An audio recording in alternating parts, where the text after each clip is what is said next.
Okay, guys, good afternoon or good morning where you are, because we have people from Arizona, we have people from Canada, we have people from US of A, and we are Facebook live streaming. So some of you know me, some of you don't know me. If you don't know me, my name is Sveta Silverman, Dr. Silverman.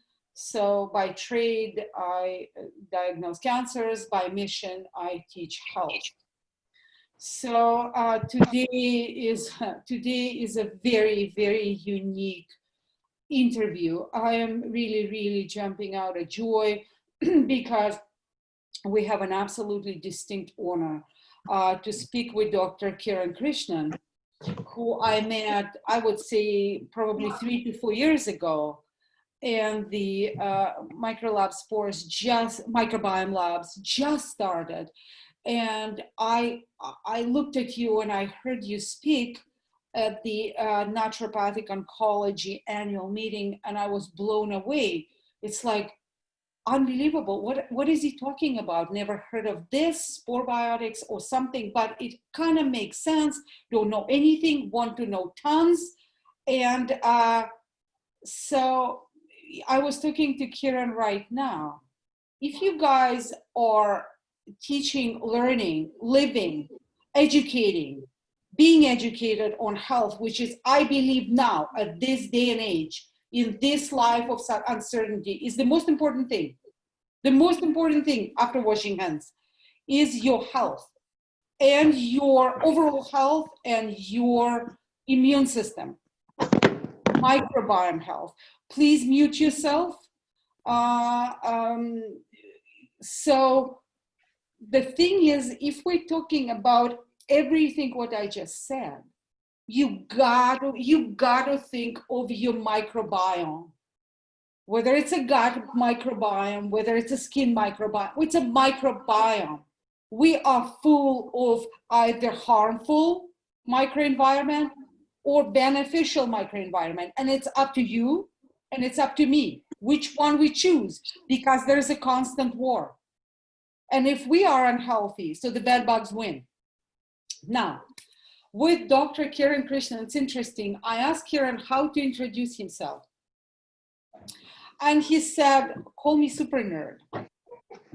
And I thought I will comply and I will work on it, because not only he's a genius, he's a super nerd, because he is, it's not that he is in some science that absolutely unrelated to us. No, that's a whole thing. He's in relevant science, but he's a genius because he's 1 or 2 steps above of the crowd or ahead of the crowd.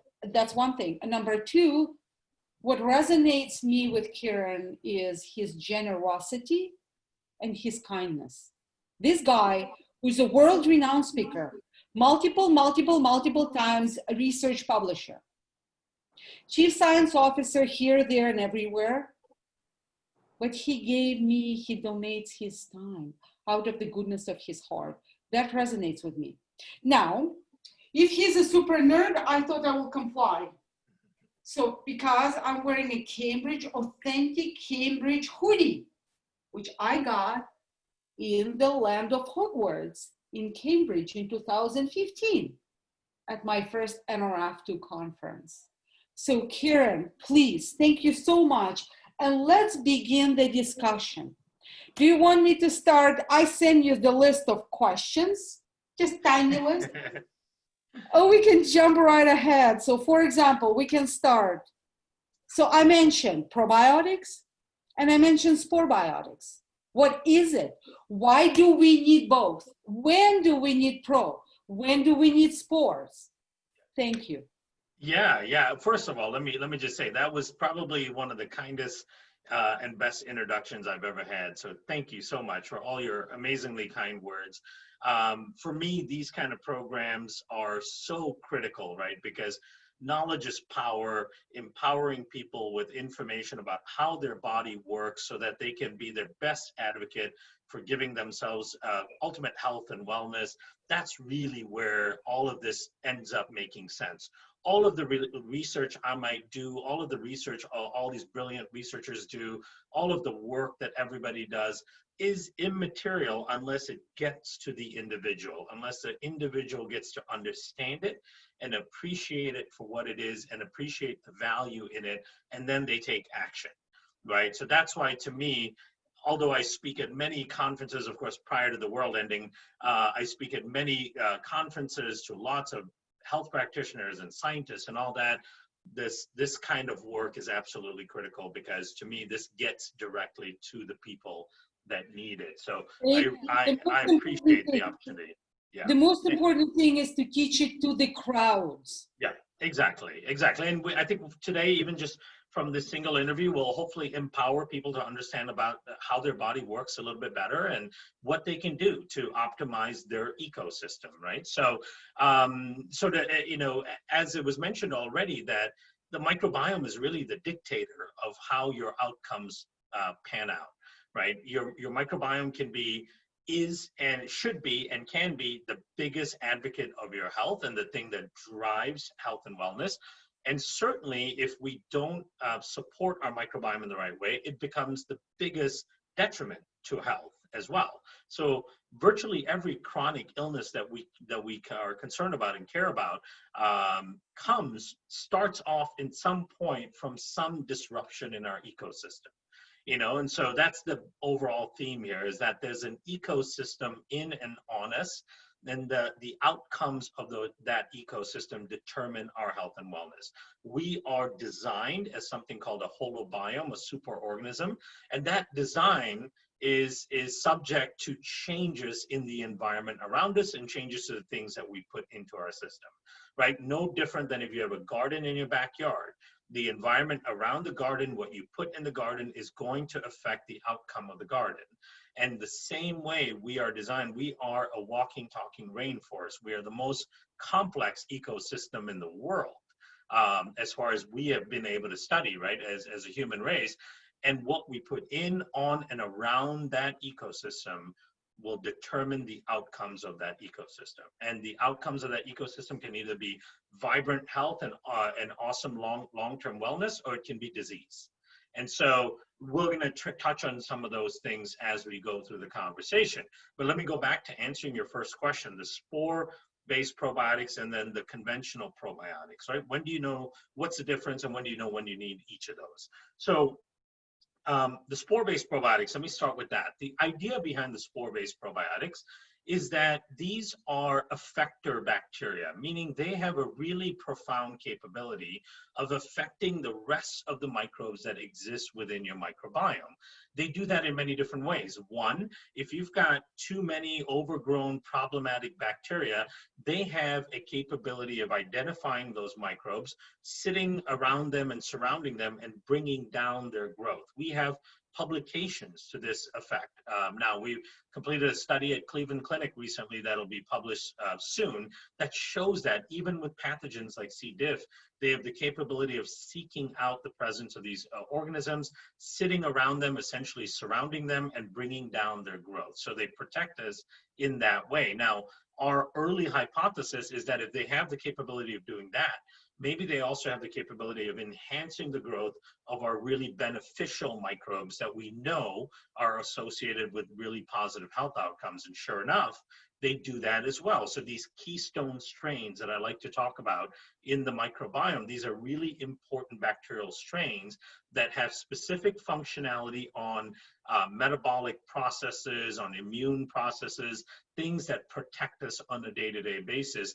These strains are absolutely critical to our wellness. There's lots of studies on the keystone strains showing that when you have low levels of certain keystone strains, you have much higher risk for all of these dysfunctions. And when you reverse it, when you bring those keystone strains up, the risk goes way down. Strains like Akkermansia muciniphila, Faecalibacterium prausnitzii, Bifidobacterium longum, these are really important keystone strains all of which are anaerobic strains. They're not designed to leave the body and sustain outside of the body and come back in. So we can't take them as probiotics, but we need to send something in that's going to help grow them at a more adequate level. And that's one of the unique things that the spores do. Not only do they bring down the problematic bacteria, but they can go in and increase the growth quite dramatically of these important keystone strains. Now, one of the other functions of the spores, which is one of our hypotheses that we've now proven through 1 or 2 published studies, is that they seal up the leakiness in the gut, right? So there's all of these mechanics that go on in making sure the gut lining is sealed up properly, so that things like bacterial toxins, bacteria, viruses, all of these particles don't leak through your gut lining and end up in your circulation, where they will trigger systemic inflammation. So we want to seal up that gut lining. One of the effects that the spores have is they increase the expression of the proteins that seal up that gut lining, right? So that's a really important function of theirs. So think of the spores as your foundational therapeutic for a healthy gut and a healthy microbiome. They are the things that we all need on a regular basis that provide us that foundational health, right? So they are universal colonizers, meaning everybody has them in their gut and everybody should have them to a certain degree. And they function in all of our digestive tracts. So they become basic in terms of your gut health. Now, in nature, where would you get them, right? If you didn't have the access to studied supplements. Well, where we're supposed to pick them up, yeah, the soil, exactly. It's the environment, right? We are evolved to live within our ecosystem. And one of the things that humans do well is pick up organisms and capabilities from the outside environment. And in many cases, we incorporate them into our system and utilize them in an effective way, right? Sorry to interrupt you. However, there is a big problem with the soil these days. Exactly. That's the thing. Problem. Where's the Roundup? Where's the glyphosate? Where other, in the soil, which disrupts the ecosystem of the bacterial and spore life. Exactly. And so that's why we have a 2-pronged whammy here now, right? So the way we've evolved is we live and eat and breathe all very closely to the earth, to dirt, if you will. Our ancestors grew up or evolved drinking out of rivers and streams and ponds, and they lived in the environment. They didn't have sterile systems in which they lived in. They were outside a lot more than we tend to be. And so we are missing all of that because more than 85% of our time is spent indoors, and our indoor environments are all sterilized environments to a certain degree, meaning we're not getting outside exposure to the bacteria. Now, the time we do spend outside often is spent in environments where the soil is dead and corrupted and the ecosystems are disrupted because of all the chemicals that we were just talking about, the Roundup, the Actazin, all of these herbicides and pesticides and so on. So we get a double whammy. Not only are we not exposing ourselves, but when we do expose ourselves, we're exposing ourselves to disrupted ecosystems. And so we're not getting the proper exposure to these kind of important spore strains anymore. For that reason, supplementing becomes really important, and supplementing can be so powerful in terms of bringing back their effect in the gut. And that's what we demonstrate through the clinical trials that we do, right? So that's spores and what's different about them. Now, the other probiotics, the conventional probiotics, there are numerous strains within conventional probiotics, lacto and bifidobacterium, that have very specific effect that can be beneficial. One of the things that I've not liked about the probiotic industry is this arbitrary creation of these, what I call kitchen sink probiotics, right? Where they arbitrarily throw in lots and lots of different strains and kind of arbitrary doses. At 50 billion, all of a sudden it's 200 billion, it's 300 billion, and it just keeps going up. And there isn't a specific scientific rationale for that. Now, what we do have that can be quite effective are strain-specific, well-designed probiotics that take, for example, Lactobacillus rhamnosus GG. That's a very specific variant of GG, has numerous studies on it, shows things like in kids can help reduce the duration of viral infection. In adults can help reduce the duration of diarrheal infections.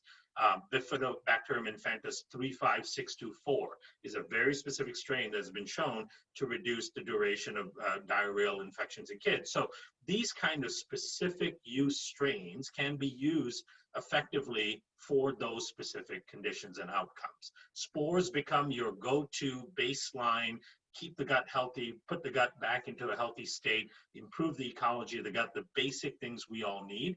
And then these other probiotics can be utilized for specific conditions for their specific effects. I don't see a whole lot of value in those big kitchen sink formulas that tend to just be 25 different strains thrown into one with really high doses, because we just don't know what they do. Right, but maybe they throw the kitchen sink because of some little sort of, barrier that is called hydrochloric acid. Right. So here comes the notion, and I always wanted to ask you, because you mentioned obviously the penetration is extremely low. So basically the delivery rate is low. However, you also mentioned that some of the dead bugs are actually good for us. So can you please elaborate on that? Yeah, so there's something called a category of conventional probiotics called actually metabolic response modifiers or biological response modifiers. Those two terms are used interchangeably. And let me explain why they're categorized that way. When you take a bacteria and you administer the bacteria as a probiotic, the scientifically accepted definition of a probiotic is that it has to be a live organism, meaning it has to be alive when you administer it, and then it has to survive through the harsh hydrochloric acid and gastric system to get to the site of action alive, which is in the intestines, either small or large intestine. Now, if there's no verification that they can survive through the gastric passage, and yet they still have some measurable effect in the body, they don't fit the definition of a probiotic, so they must be something else, right? A live bacteria that has a beneficial effect in the system is a probiotic. A dead bacteria that has an effect in the system is not a probiotic. It falls under a different category. And that's why they created this category of metabolic response modifiers. Now, that category is not utilized in the market. They consider all the dead stuff also probiotics.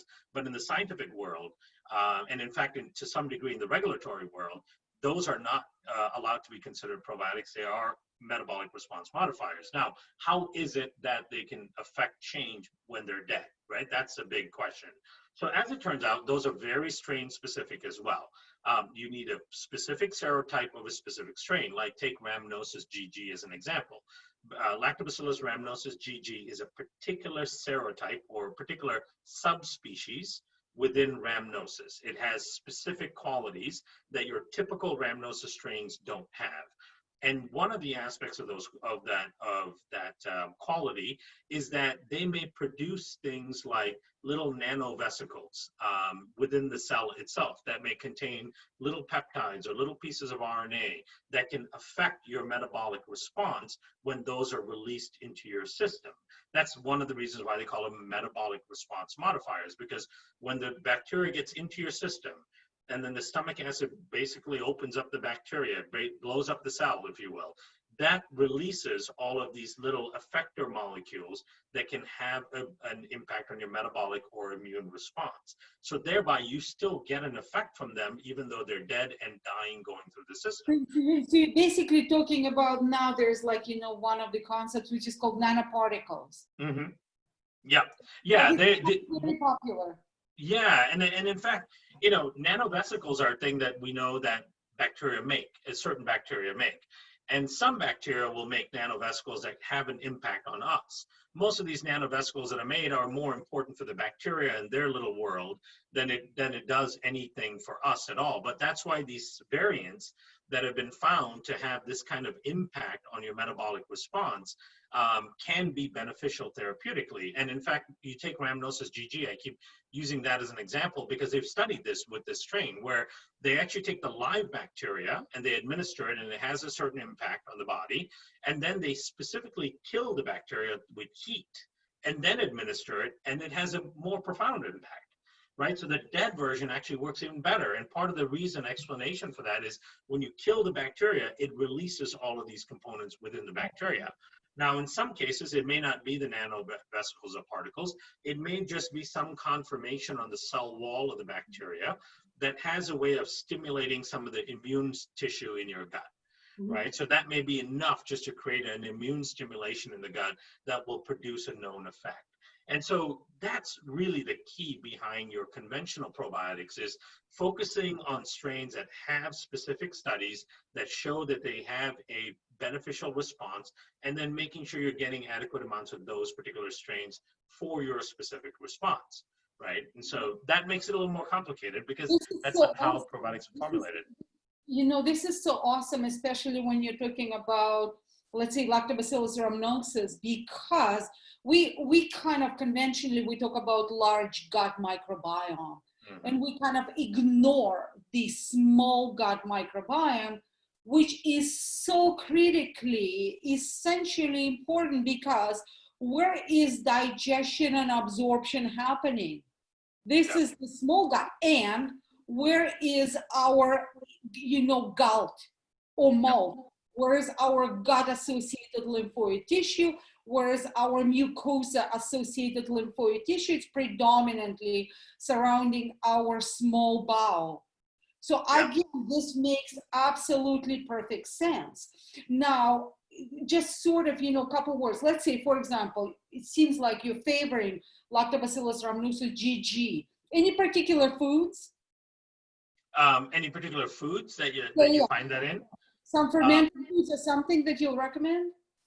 No, there's no specific foods that have the GG strain in it. Now, fermented foods are a whole new category, right? So, they're not a new category, but when we're talking about probiotics perspective, really the benefit of fermented foods comes from the ferment itself, right? What's in that fermentation mixture? The bacteria is just a vehicle to get that fermentation done. So think of a fermented food as a pre-digested food. The bacteria has converted the main substrates of the food, which is the main components of the food, into other valuable compounds. For example, you start fermenting a vegetable or a fruit, and what the bacteria is doing is taking components of that vegetable or fruit and converting it into amino acids that are really effective in the body, converting it into vitamins, converting it into quinols, converting it into things like urolithin A or certain versions of polyphenols. So they're taking a food and then they're deriving from that food and creating super nutrients, right? So that's where the beauty of fermentation comes from. People have this mistaken thought that fermentation foods are a source of probiotics. They're not. What they are is a source of really powerful nutrients. And that's why, right? And that's why it's so important to allow the fermentation to happen to adequate amounts of time, because that's when all of the good stuff is being generated. If you take a sauerkraut and you under ferment it, meaning you don't allow it to ferment all the way, you're not going to get the same benefit of it as you do if you allow the fermentation to go all the way through, because the time that it takes to ferment it is when the bacteria are producing all of these amazing compounds for you. Thank you for teaching us this, because, and I read on probiotics all the time and fermentation, and I make my own, kefir and kombucha, you name it. I was under impression that the fermentation increases the microbugs count. Yeah, no, so the counts get to a certain level. Yeah, and then when we look at fermentation studies, especially when we look at the active ingredients that they produce, what tends to happen is every fermentation product will reach a threshold where the bacteria can't multiply anymore. Right? Because they're saturated in that space. And bacteria are very smart that way. They know when they get to a certain population, given the environment, that if the population increases, it'll compromise the rest of the microbes, because there aren't enough nutrients to support all of them, right? They do not allow overpopulation to occur. They're very smart that way. And so what tends to happen is the bacterial count reaches a plateau, but all of the live bacteria that are within that population still continue to produce all of those really important metabolites. For example, with kombucha, we're doing a lot of work right now to try to identify the most active signature of kombucha, because there's a lot of kombucha on the market right now, and everyone claims that kombucha is great for you. but very few of those kombucha are actually true fermentation products, right? And so we want to try to create a standard where you look at the signature of the active ingredients of kombucha so that you're able to tell, is this a real kombucha product with important active ingredients, or is this product just called kombucha? And the active ingredients in kombucha are something called organic acids. And these organic acids have to be at a certain level to get the benefits from kombucha. So again, with fermented products, it's not about the bacteria, and the bacteria in the fermented product is not what's entering your system and doing any work. It is, what did the bacteria do during the fermentation process? Did it make enough nutrients, and what nutrients did it make? That's where the benefit comes from. Incredible, incredible.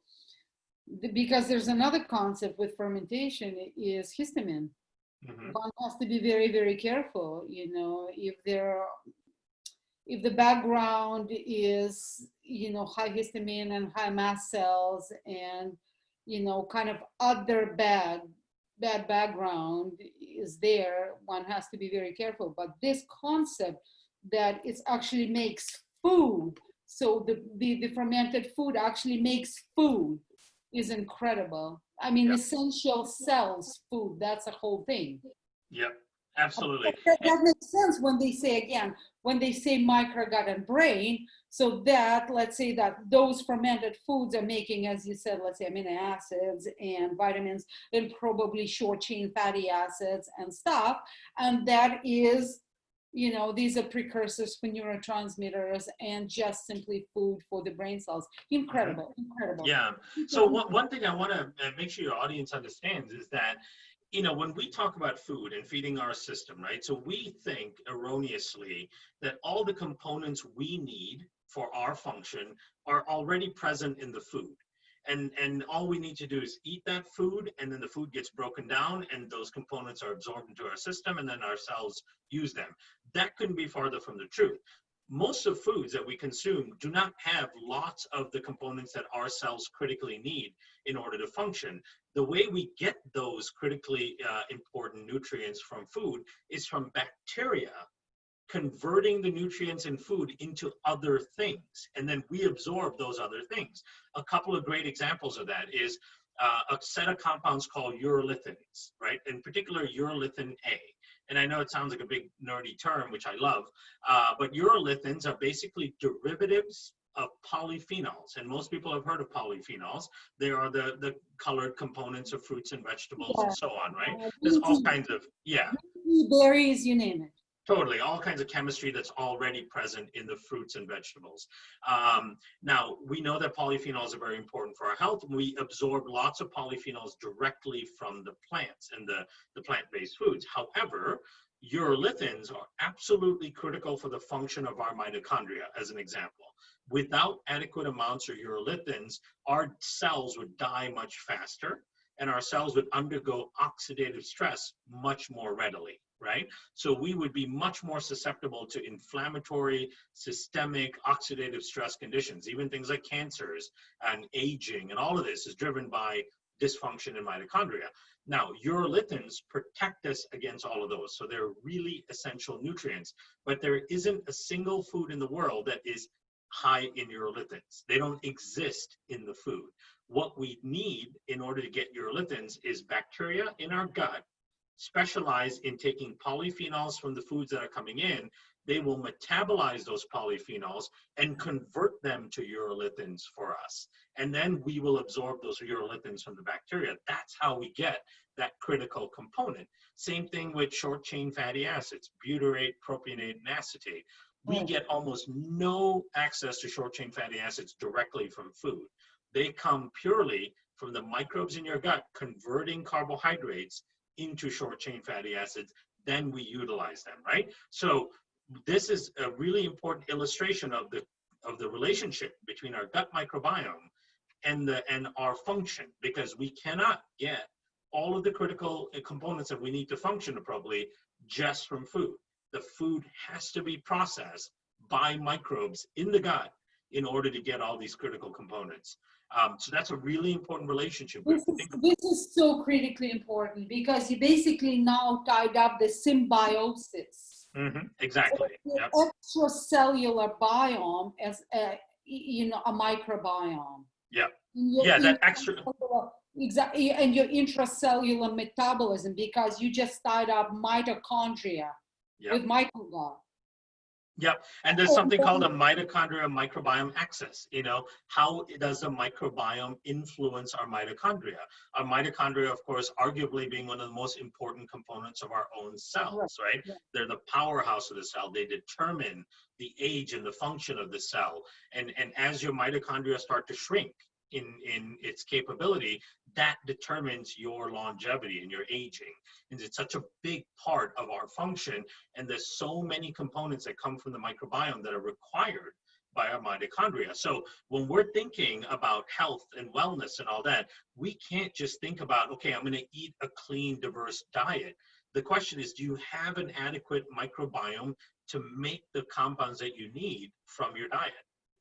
This is incredible. And this is to the thing is, let's say, I always teach, reduction of oxidative stress and the increase of mitochondrial functioning with the mitochondrial biogenesis, because there will not be healthy microgut without healthy mitochondria, vice versa. You just explained it to us. There will not be a healthy mitochondria without a healthy microgut. This is an incredible health symbiosis. Yeah, That's absolutely. That's what it is. That's why, I eat right. No, not enough. And that's what we see when people start changing their microgut, the gut and the microgut. And then all of a sudden things start to get better. Yeah. Incredible. Yeah. Thank you. Okay, let's jump to a few things. Why Saccharomyces boulardii is so important, and it's becoming like everybody's jumping on it? Yeah, and Saccharomyces boulardii has been along for a long time. It's a very common fungal probiotic.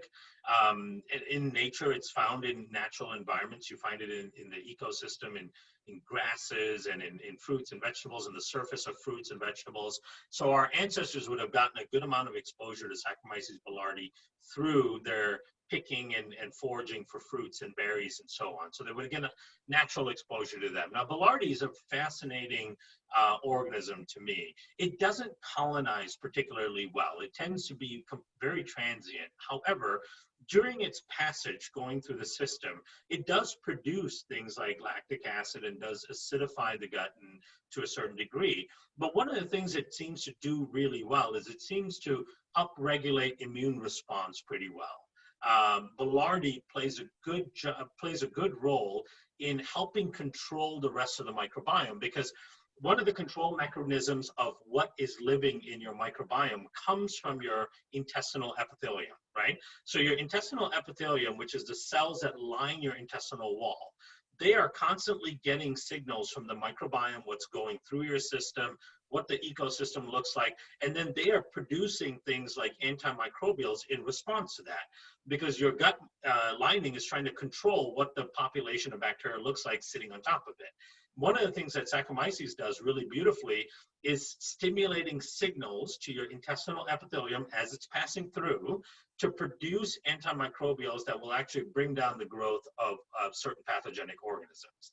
So we've created this symbiotic relationship with Saccharomyces where we provide them a safe passage through the system, and as they're going through, they ring certain bells in our immune system to trigger our own immune system and our intestinal lining to go and be able to fight off anything that seems to be growing aberrantly or dysfunctionally in our gut microbiome. It's such an interesting organism, and it's there in nature. It's there, sitting there, ready with millions of years of coevolution with us to be used to maintain the health of our microbiome.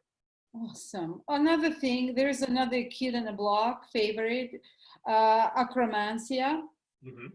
Yeah, so Akkermansia is one of those really important keystone strains, right? So it's called Akkermansia muciniphila. As you may have derived from the name of it, it loves the mucin layer. The mucin layer is this gel-like layer that sits on top of your intestinal cells, and then in the top of the mucin layer is where all the microbes tend to live. Now, Akkermansia is a very special organism.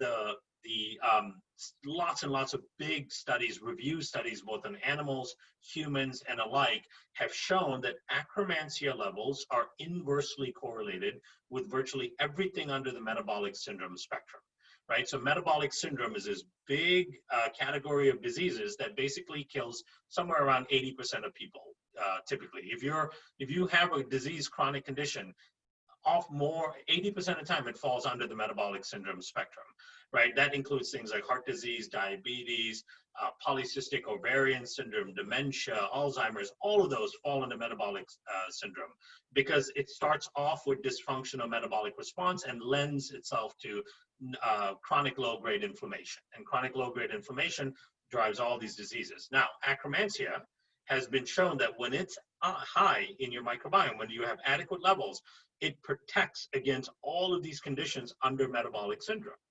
right? When it's low, you have a much higher risk for all of these conditions. And in fact, in engraftment studies, engraftment means taking Akkermansia in a very careful, special way and implanting it into the gut microbiome. They've been able to show that if you take a mouse that's diabetic and obese, and has now risk factors for heart disease, and you implement Akkermansia, that symptomology goes completely reversed, right? It's incredible. Yeah, they've been able to reverse active diabetic disease in an animal model using Akkermansia. Just by putting Akkermansia in, the diabetes is reversed. Now, they've done, to a certain degree, those same studies in humans, and they've also done studies showing that the people that have the greatest risk of going from pre-diabetic to diabetic are people with very low Akkermansia levels. And lean individuals with really healthy metabolisms tend to have high Akkermansia levels. Low Akkermansia levels are associated with weight issues and obesity as well. So there's lots and lots and lots of studies around Akkermansia. Here's the thing about Akkermansia. You won't find it anywhere outside the body. It's not an organism that lives in the environment. It's not an organism that is found readily on any sort of foods. And it's something called an obligate anaerobe, meaning oxygen is toxic to Akkermansia, right? It has to live in the gut, especially in the large bowel, where there's no oxygen. And sometimes people are confused by that. It's important to note that most of your gut, 70+% of your gut, is actually an oxygen-free environment. Right? As you move past your small intestine, when you start getting to the end of the small intestine and then all of your large intestine, it's an oxygen-free environment. And the microbes that live in there, many of them are highly sensitive to oxygen. They've evolved to be in the gut. And so Akkermansia is one of those organisms. So it's not that we can grow Akkermansia in a factory, put it in a capsule and give it back to you as a probiotic. It'll die in that process because it cannot withstand the exposure to oxygen. So the only way to get Akkermansia to grow is to use other probiotics or prebiotics that help grow Akkermansia. Now, the spores, one of the things that excited me so much about the spores is we've been able to show that the spores increase the growth of Akkermansia almost 100-fold in typical healthy individuals, right? 100-fold. We're not talking about 2 times, 3 times, 5 times. 10 to 100 times increased growth of Akkermansia when you start putting the spores in. The spores have components that it makes metabolically that helps feed Akkermansia. Another way of feeding Akkermansia, another couple ways of feeding Akkermansia is A, fasting. So fasting improves the growth of Akkermansia. B is intake of polyphenols. We talked about polyphenols earlier. Polyphenols that you might get from things like red wine and dark chocolate, or fruits and vegetables. Berries, of course, are high in polyphenols. Those tend to feed Akkermansia. And then certain types of prebiotics. Like one of the prebiotics we work with, it's called fructo-oligosaccharides. It comes from kiwi, from golden kiwi. That feeds Akkermansia at a pretty high level. And so you take your spores, you do your fasting, and your Akkermansia levels are going to stay high. That's going to protect you against a whole host of diseases. I think under metabolic syndrome, there are upwards of 32 diseases. This is incredible. Yeah, because I obviously teach reduction of metabolic syndrome via reduction of this low-grade chronic inflammation, via reduction of oxidative stress, where I linked it to, my crazy thing, NRF2 activation and mitochondrial boost. But it's the same symbiosis. So now we're getting, very seamlessly, we're getting into prebiotics. Because, you know, I've heard so many times, and I think with you as well, the importance of prebiotics is under stress. Totally, You know, yeah. we go on probiotics, we go on this, because we need the prebiotics. So can you please talk to us about prebiotics? Why Yeah. sometimes prebiotics are more important than to take probiotics?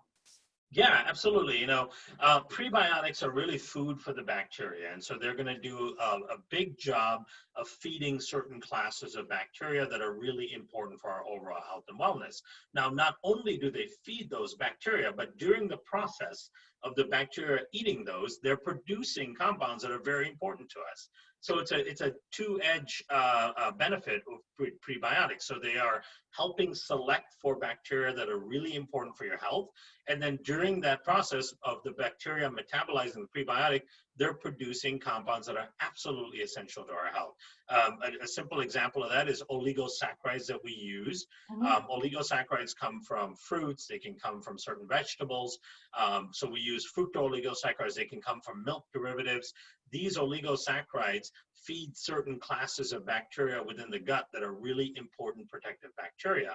And as they're feeding those bacteria, the bacteria are eating them and making things like butyrate and propionate and acetate and other organic acids that are absolutely important to the function of our system. And without those prebiotics, those microbes cannot proliferate and they cannot make those compounds for us, right? So that's really important. Now, to anchor in the importance of prebiotics, right?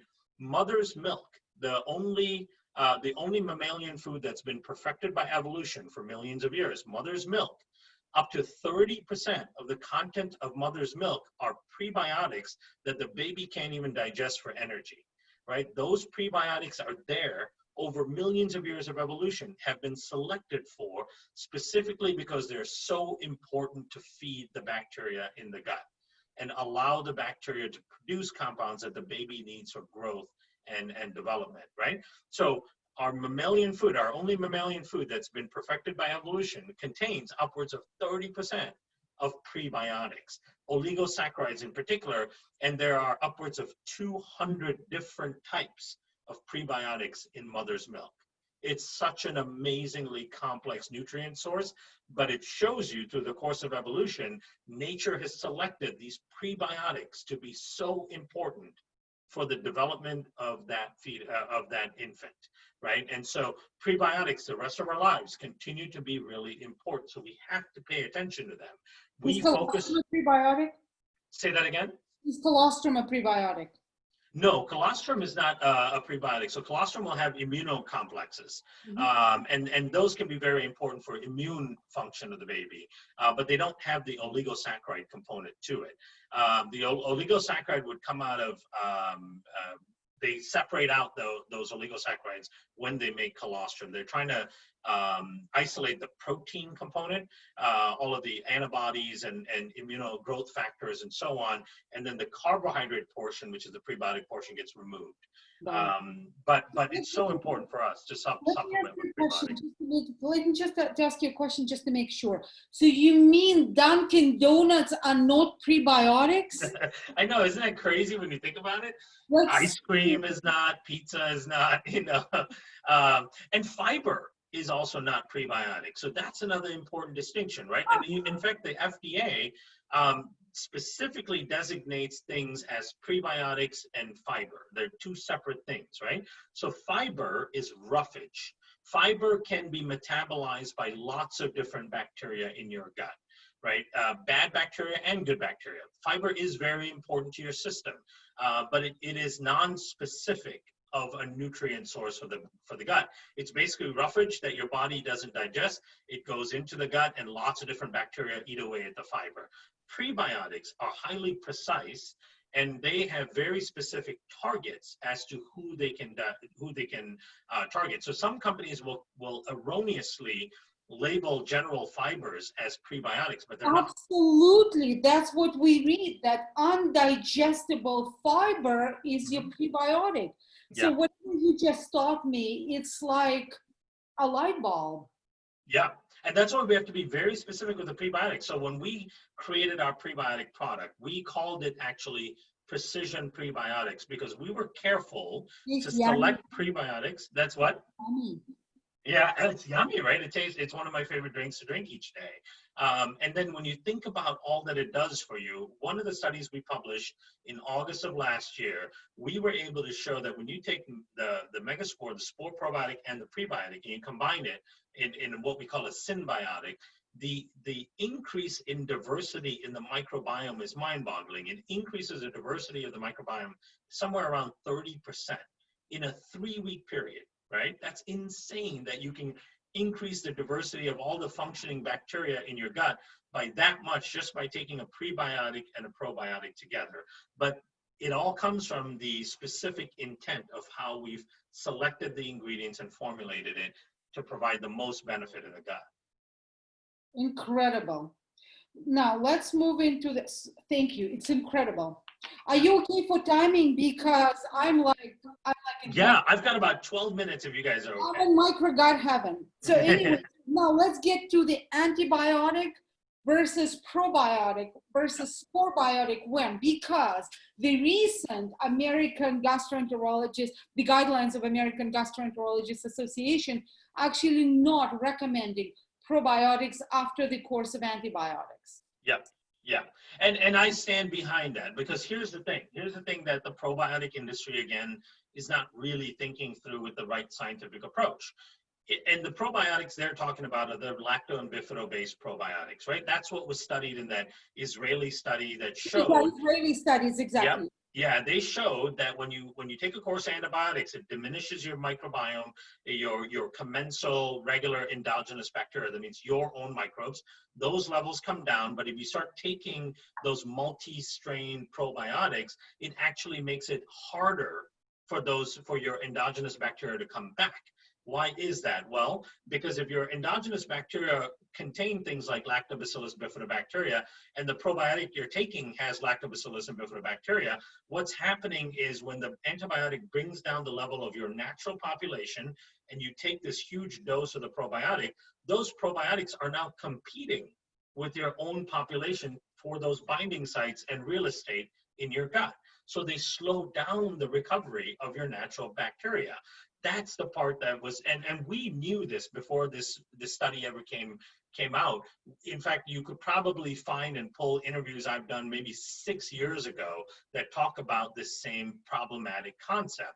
And that's where my problem comes in with those massive kitchen sink formulas that don't have proper intent behind them. Now, what we want to show, and we've done that through a recent study we just published, and we will do more studies, is that the spore-based probiotics, in fact, enhance and help your endogenous bacteria come back faster after antibiotic. And we've already published one study in that case where we showed if you do a week-long course of antibiotics, it not only diminishes the population of your endogenous bacteria, but it makes your gut more leaky, right? So it creates leakiness in the gut, and it creates more inflammatory cytokine response in your gut.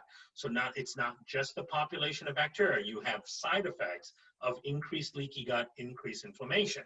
What we showed is when we put the spores into that kind of dysfunctional gut, your endogenous population actually comes back faster. The leakiness in the gut is actually sealed up quicker, and the inflammatory response goes down faster, right? Because remember what I said earlier on, spores are these effector bacteria. They go in and they actually repair problems that are going on in your gut. They don't compete with your endogenous bacteria. They actually go in and produce compounds to help your endogenous bacteria regrow. So that's a really important distinction. And I'm glad that study was done. But you can do prebiotics, you know? Or do you do prebiotics with antibiotics or prebiotics after antibiotics? So here, our recommendation is you do the spore probiotic during the antibiotic with the prebiotic also during. Now, the reason for that is, so here's what's happening in your gut population when you take an antibiotic, right? So you pop that first antibiotic pill.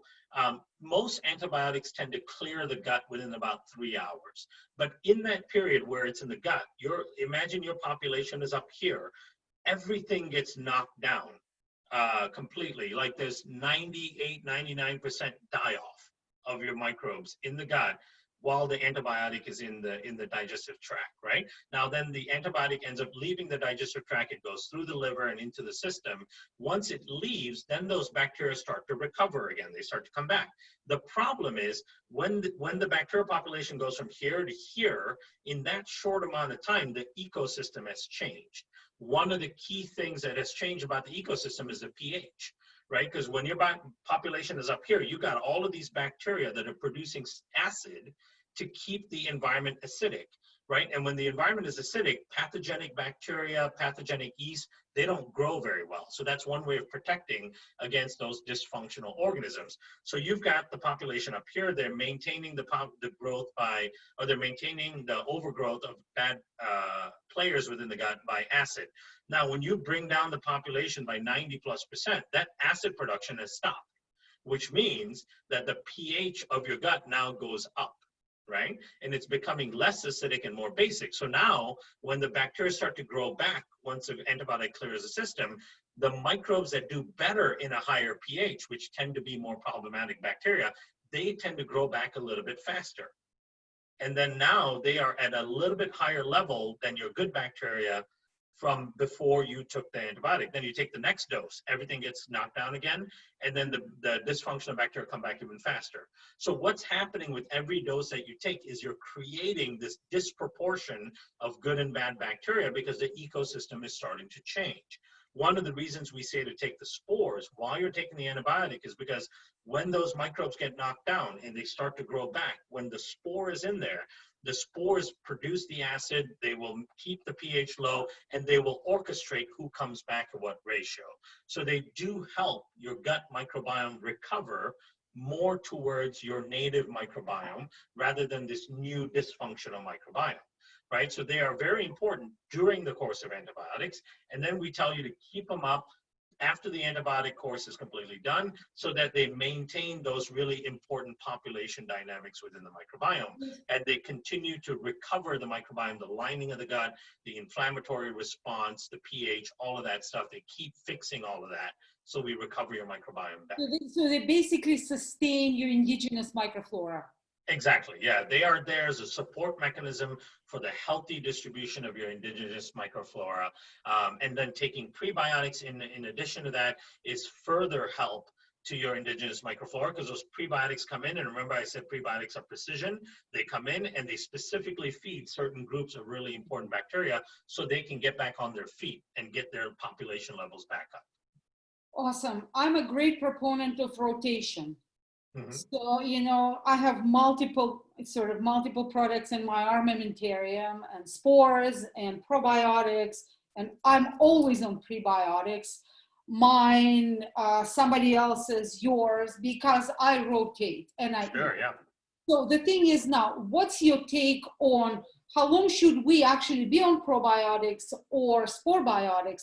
When should we rotate? Should we stop or stay on it? Yeah.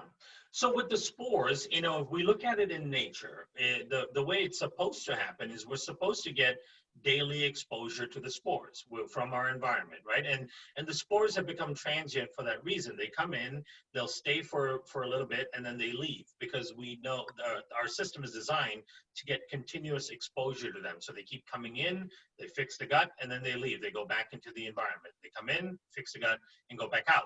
So for that reason, we say daily or at least frequent exposure to the spores is a positive thing.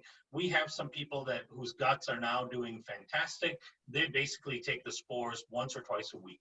You know, they don't necessarily need it every day because the spores will stay in there for a period of time, but they've gone to a place where they can take it once or twice a week and be perfectly fine.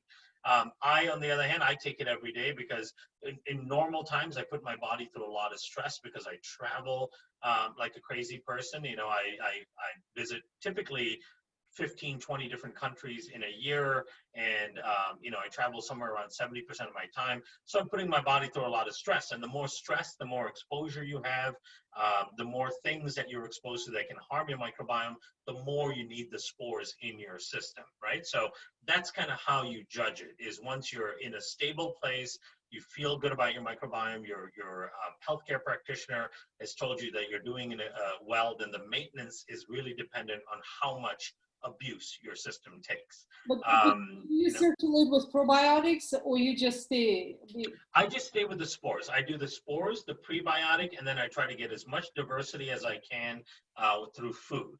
Now, from time to time, if I have to take a course of antibiotics for something, then I will add in Boulardii, because Boulardii also helps a lot with antibiotics. I do from time to time when I travel add in Boulardii as well, because I want that extra protection on my immune system and on my microbiome. Other than that, the only other time I've used other probiotics is if I have a viral infection, I'll add in a Rhamnosus GG because of the studies associated with viral infections. Or if, a female I know has, a UTI or a BV, then I will encourage them to look at strains like Acidophilus DDS1, or I think it's Rhamnosus GR1. Those specific strains have studies on urogenital health in women. So it's for those kind of specific conditions where I look at bringing in other probiotic bacteria. But for the most part, between the probiotic, prebiotic, between the spore-based probiotic, the prebiotic, and trying to add diversity in my diet and fasting, my microbiome tends to maintain in a very, very good, positive way. That's awesome. I personally, I rotate, I go blah, blah, Sure. blah. So this is, okay, so this is 1 p.m. my time, 12 p.m. I'm going to, so before I stop Facebook, this is incredible. Guys, I don't know about you, but this is how many notes I've taken. Wow. So I'm not sure that I can read anything because I do not read my handwriting, but I tried my best. However, we haven't covered even 50%. So if in front of all the witnesses, I will sort of, downground you for maybe another one sometimes. Yeah. Yes. I promise you, let's do it. I would love to do it. It'd be an honor for me to do it. We haven't touched the brain. We haven't touched vagus nerve. We sort of touched mitochondria, but we haven't. We haven't touched immune system. There is like tons and tons. So meantime, let me just stop the live stream, and I'm going to stop the recording.